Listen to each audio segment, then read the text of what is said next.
Hey,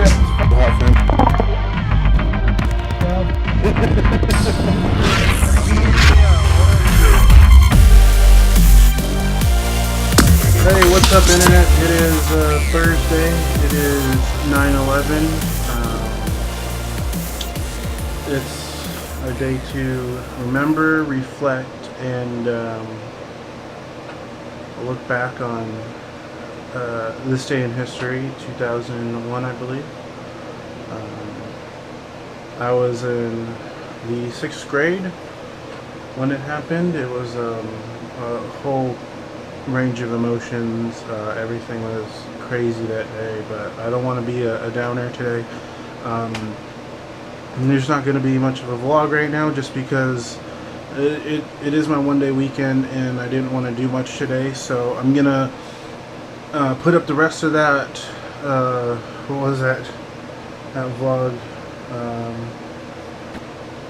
getting a little nerdy. This is part 2, hopefully the final part, to where you can see the end of the end of why I switch, or why I'm using Element 3D and Cineware and all the good and bad parts about it. So like I said, it's not going to be much of a vlog for me today. I'm going to go back and put up that I'm going to put up the stuff that I've already recorded from Sunday. So here it is.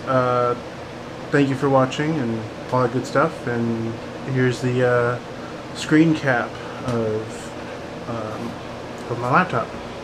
It's easier with Element 3D because I can just as easily scene setup, delete this, add a blob, hit OK, and now it's just there. I didn't have to hit Control S or anything.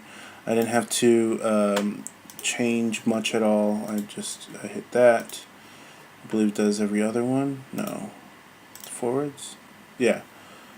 And it's pretty quick. What's really cool is here's a look into what I've been working on. I'm working on the Halloween scene.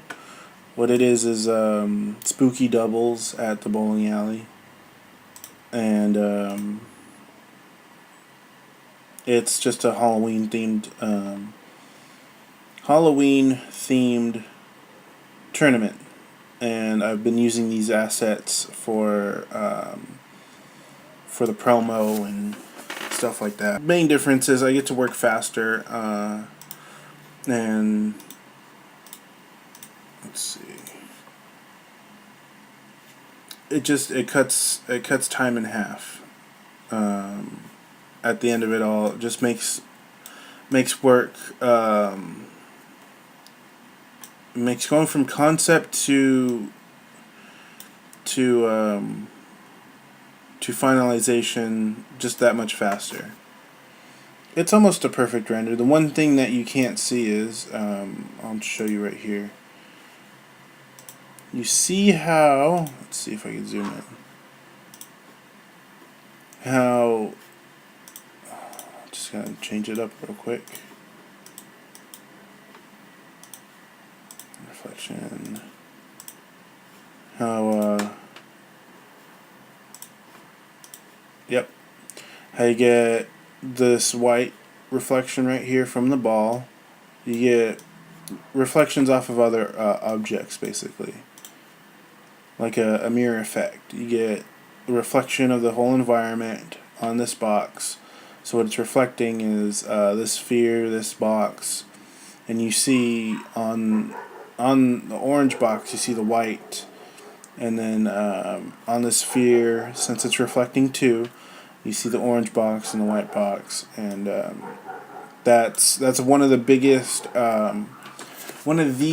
calculations is reflection, because it's trying to look at what the camera's not looking at. It's easier for the computer to calculate what the camera is looking at, and if I want a blurry reflection, it's basically doing a reflection, but it's dispersing it, so you get like a matte type reflection, And what you'll see right here is you won't see any reflections from other objects. So if I go to scene, I go to the bowling pin material. Oh, it's loading the model. There we go. You can see it's super reflective. I'll turn up the reflection even more. I'm turning up reflection, but the only thing it's reflecting is the environment. This is super glossy, super glass type reflection. And you'll see it pop up right here. But the one thing you won't see is this pumpkin, this jack-o'-lantern. And that's what makes it really fast, is that it won't reflect any of the environment. It will just reflect. It won't reflect any other objects in the scene. It will only reflect an environment map. And what's an environment map? It's basically a spherical. Here, I'll turn it on. A spherical type picture of the environment. And you can create one with your camera. You can create one with your phone. So it's basically a scene without the scene. It's just a spherical picture. And there's a lot in here to use. That came with the program, or came with the plugin, and it makes it a little bit easier to add a little bit of style to the scene. But that's one reason why it is so fast for Element 3D, because what I can do is I can create what I want and just be a little bit quicker at it. I think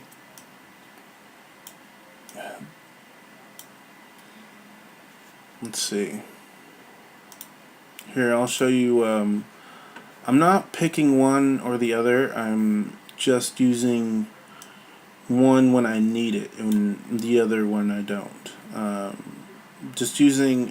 using both of them at the same time. So let's see, comp 2. Here's an example of what I think will be the title holders of the promo. What I have is the 3D bowling pin. Element 3D is creating these. Here, layer new camera. It's creating these objects, and it's gonna render stuff. No. Okay. Now everything's all messed up, but it's okay. It's gonna render out these objects, and Element 3D is making it easier to move everything around. But when I want a full scene and I want to get like a scene that I won't be able to get in Element 3D, because all it is I can only have a few objects in each layer, and if I add another layer, it just kind of messes up the scene a little.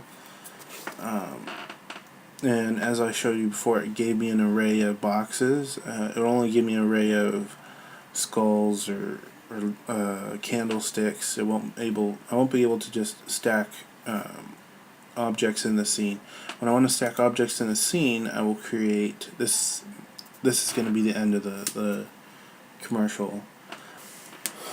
So what I got is a scene, Cineware. Oh man, it's rendering it out full. Just third it. Now, everything's baked into Cineware. The camera movement, everything, all the effects like the lights and everything, that's stuck in Cineware. So when I want to change it, I have to go back out to Cineware and adjust those and then save it. But the reason why I'm getting this glow is because I can create what's called a composite tag or change compositing for the scene. So I can have the scene I want, and this one is compositing a multipass, which is basically a certain part of the scene. And what it is the luminance or the brightest parts of the scene. And what I'm doing is I'm adding glow to it to make it look like it's glowing on top of the scene. So I'm just soloing out the brightest parts and adding glow, just like there's a candle inside the jack-o'-lantern, or I want the text to glow or something like that. But yeah, that's the difference. I think right now, as I'm learning Element 3D, I think I might just use it as titles and stuff like that, just because it's really, really quick. Composition new, layer new. Nope, that's not what I want. Text. Title. I got a title. See, look, there's a title. New. Solid. Element 3D. Effect. Element. Create a custom layer. And go to Element 3D. Or no, not Element. The title, that's what I want. There. Yes, I know. Some text doesn't work because it's weird. So I go to Scene Setup. Extrude. Presets. Add a bevel. So what it creates is a bevel. It creates a different look for the title. Ooh, that's cool. I'm learning some of these right now. So yeah, it's real quick. I can do all this in Cinema 4D, but it would take a little longer to finesse, and it's more steps. That's all it is. It's just more steps to the process. And don't draft the textures. Hit OK. And there it is. It's in the scene. It's ready to go. Layer new camera. And like I said, if I wanted to change anything in Cinema 4D and try and create an animation in After Effects, I'd have to go out into Cinema 4D, create the animation, and then save it, go back into After Effects and have it render it out, and it would take a while to render out because it's going back and forth. And right now I kind of created a little bit of a left to right pan or movement. But what if I didn't like the look of this title? What if I wanted to change the text a little bit? Type F Pro, semi-bold. There we go. And it's just like that. I didn't have to go out to a different program. I didn't have to save it. I didn't have to change any settings other than just changing the text. And it was in After Effects. And I think once I get this Halloween Spooky Doubles tournament done, I'll probably be able to do more just like it, and at a faster pace, because I'm learning every time I do this. I'm learning more, I'm learning faster, and all that good stuff. But yeah, it's that easy when I know what I'm doing. But like I said, I'm not picking one or the other. I'm using Cinema 4D or Cineware for complex scenes like this. I got trees, I got I got headstones, or gravestones, whatever you want to call it, pins, and jack-o'-lanterns, and bowling balls set up in specific positions to where Element 3D wouldn't be able to do this. because I would get shadows. I wouldn't be able to get shadows where the bowling ball is touching the ground, or the jack-o'-lantern is touching the ground, unless that's something I haven't learned yet.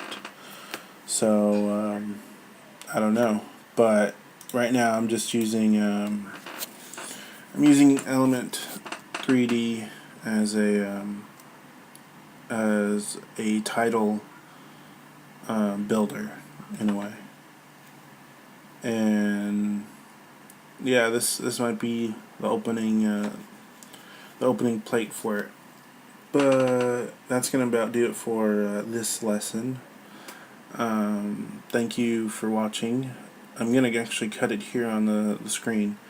So thank you for watching. Don't forget to subscribe, like the video, favorite, all that good stuff, and I'll see you tomorrow. Bye.